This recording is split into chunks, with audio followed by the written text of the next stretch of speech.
Recently, I went to the U.S. Mexican border to do a month of humanitarian aid work, and this experience was transformative. I've gone to the U.S. Mexican border before and I've written about it in the past, but this month of volunteering, doing work in a way that is really indebted to harm reduction, looking at the ways, once again, how immigration and Border Patrol and ICE are systems of carcerality and should be abolished, and thinking of the modes of organizing that can help us help other people and also dismantle the systems that will inevitably do violence against us. Just because I'm a Black American citizen and I'm the child of immigrants doesn't mean that I shouldn't care about immigration or Border Patrol or ICE or changing policies. It rather means that I have the historical context and time and space to understand that mutual aid as a form of direct action is one of the most tangible and entryway forms of direct action that we can utilize in our current context with the oncoming Trump administration, with inevitable policies and bills that will strip away the rights of people and endanger the lives of the marginalized. Thinking about the fact that so many state agencies are currently up for being completely washed away or diluted.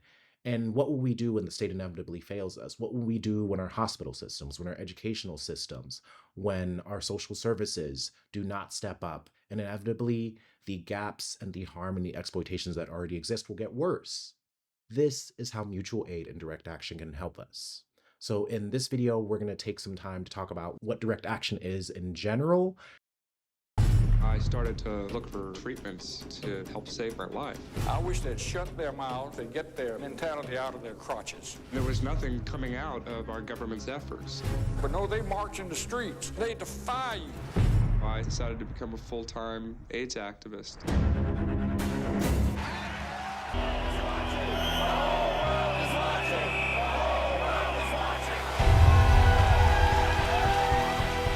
Someday, there will be a people alive on this earth who will hear the story that once there was a terrible disease and that a brave group of people stood up and fought, and in some cases died, so that others might live and be free.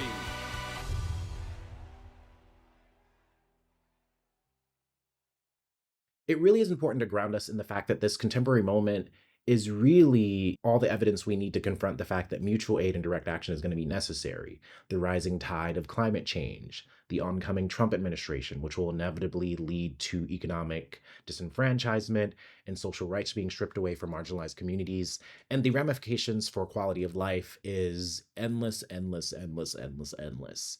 And mutual aid is one of the ways that we can do this, and so is direct action. So first, we need to define what is direct action. And in outlining this video, I've debated with so many people, and we've debated, but what is direct action? Are marches and rallies a form of direct action? What about petitioning? What about voting?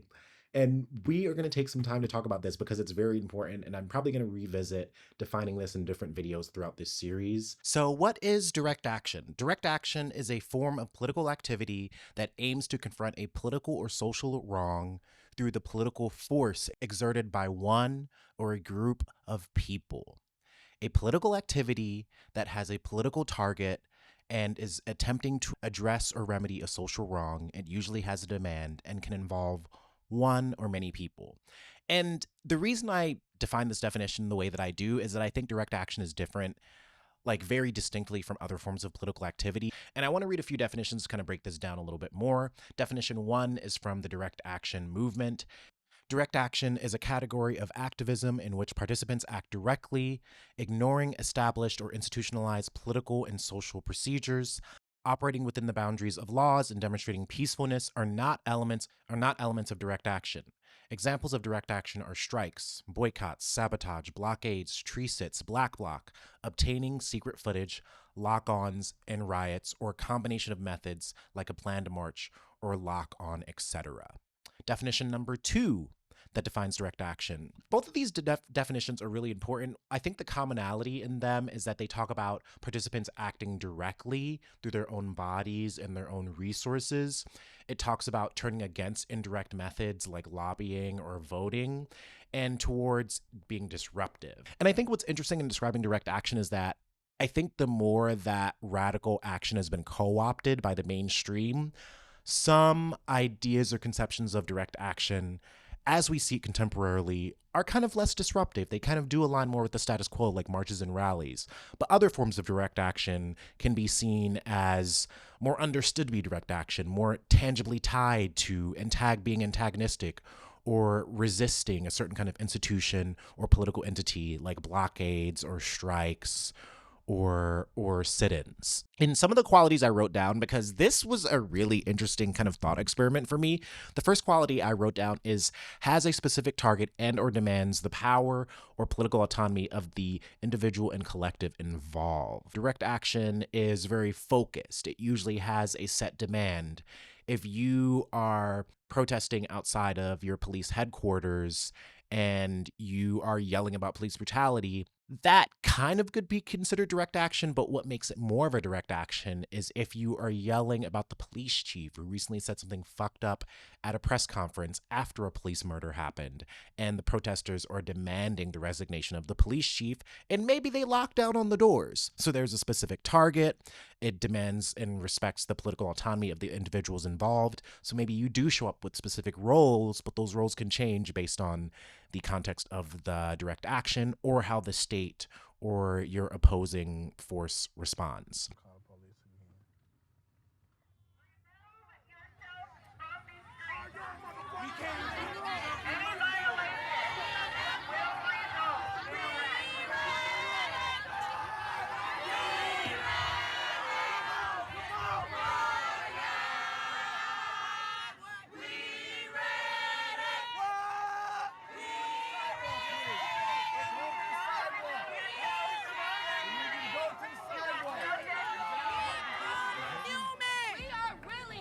Going down on your watch. But treat us like humans and not like animals. Don't beat us like dogs when you do arrest us. I ain't letting none of you. Fast forward to the end. We'll continue to fight for our rights. We will continue to fight for our rights. The essence of direct action is that it requires a level of commitment to disrupting the existing political or social order. It's not just about voicing dissatisfaction, it's about using political force to make the dissatisfaction felt. And this is so important because I think this speaks to the antagonistic nature of direct action.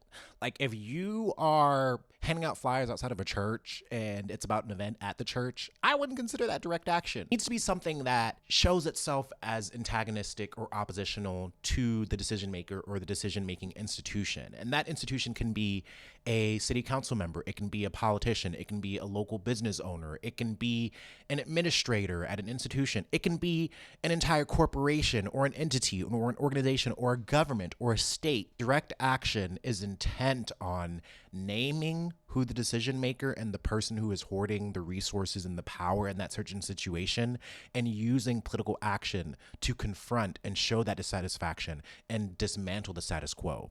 And so this is why people, when it's Black Friday and they want to call out some aspect of capitalism, or when the Black Lives Matter movement has stormed stores during Black Friday sales, that's a disruption of the status quo. It involves civil disobedience or civil initiative. Civil disobedience, in my mind, as Dr. King kind of states it, a nonviolent resistance to laws or policies seen to be unjust. And so this is why in Letter from Birmingham Jail, Dr. King really expertly talks about the difference between just and unjust laws. A government building that's banning trans people from being able to use the bathrooms, maybe you do a sit-in to highlight this issue and people get arrested, and that applies pressure to the decision makers of that policy, which actually recently happened. There were people that went to the White House and protested that and got media attention around that. The group learns how to stage acts of nonviolent resistance, which are often illegal, intended for political protest. J'ai déjà fait quelques petites actions de désobéissance civile et c'était l'occasion de voir peut-être des personnes plus expérimentées, quelles stratégies elles mettent en place, comment elles procèdent, et puis comment elles coopèrent au milieu de ces réseaux-là, et puis quel type d'action elles mènent pour voir moi ce qui peut me convenir peut-être plus pour la suite. In recent years, these acts of civil disobedience have become more widespread in France, particularly in the fight for climate justice, with movements like Extinction Rebellion and NGOs like Greenpeace. Les participants, en règle générale, s'intéressent et se posent des questions autour des aspects qu'est-ce qu'une action non violente, qu'est-ce qu'une action efficace, comment faire changer les choses, etc. Alors, Civil initiative is defined as building alternatives to meet the needs neglected by the state systems. Mutual aid, in essence, is a form of civil initiative. The Syringe Access Program serves as a comprehensive harm reduction program. Its aim is to reduce the amount of disease passed through using dirty and used needles. So every person that we serve or every person that's in treatment is on their own journey. The Syringe Access at SafePoint is aimed to keep clients alive and as healthy as possible until they want to go into treatment. Equitas Health believes getting people clean needles will get them access to addicts who they say may never have come to them before, but they just aren't giving out free syringes. This program gives addicts the potential help they need. Thank you for watching this Direct Action 101 series. I just want to take a moment to let you know that this episode is brought to you by Means TV, a leftist cooperative streaming service that has all sorts of amazing documentaries and content creators that upload far leftist content. I actually watch a lot of Means TV to source a lot of the B-roll I have in a lot of these videos because they have amazing documentaries about Palestine, about student movements, about the Black Lives Matter movement, about indigenous-led liberation movements. So if you want to stay educated and learn more, sign up for Means TV with the code in my description. And if you sign up there, that's going to help this channel and also support cooperative media platforms like Means TV, which will inevitably be more and more important in the hellscape of a new Trump administration. Thank you. Now back to the episode. The act of organizing food banks, setting up safe spaces for vulnerable population, getting worker-owned cooperatives are all examples of civil initiatives that align with the principles of direct action. Under civil initiative, you're not necessarily going in to break laws, but you're doing the empathetic, humane, and moral thing. And that can be a really powerful thing for people to see, and it can influence other people. And I do believe civil initiative can be antagonistic towards the state or an opposing force as long as it doesn't back down to repression. Take this with a grain of salt. I'm not telling you what to do, but typically I think a lot of people consider direct action to be more on the illegal side of things. I mean, if you're going to lock down on a building because of a campaign or a demand that you're making, that's not legal, but that's a form of direct action. If you're going to do a tree sit on public land that also happens to be owned by the government because they are allowing a corporation or a public institution to deforest, like the Stop Cop City movement, while also building simultaneously a police training academy, you are going to have to do some shit that the state does not consider legal.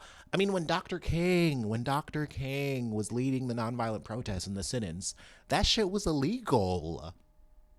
During the U.S. student encampments, the campuses that were able to put up more of a fight really show people what the potential of radical blockades and occupations are.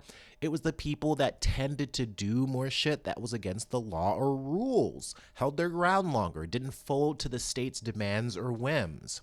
And so I think direct action has a very clear attachment to not just doing things to be symbolic, but tangibly opposing the forces against us and not just having it be for performance or show. And then another qualifier of direct action that I have written down focuses on immediate outcomes. And I think I understand this quality, but I also think this quality is more in opposition to other more normative modes of direct action. People will enter organizations that are a bit more mainstream or progressive, and you'll build out these campaigns that are centered around escalating tactics and making asks of institutions. And there is a very real idea about what a campaign timeline or escalation of tactics is.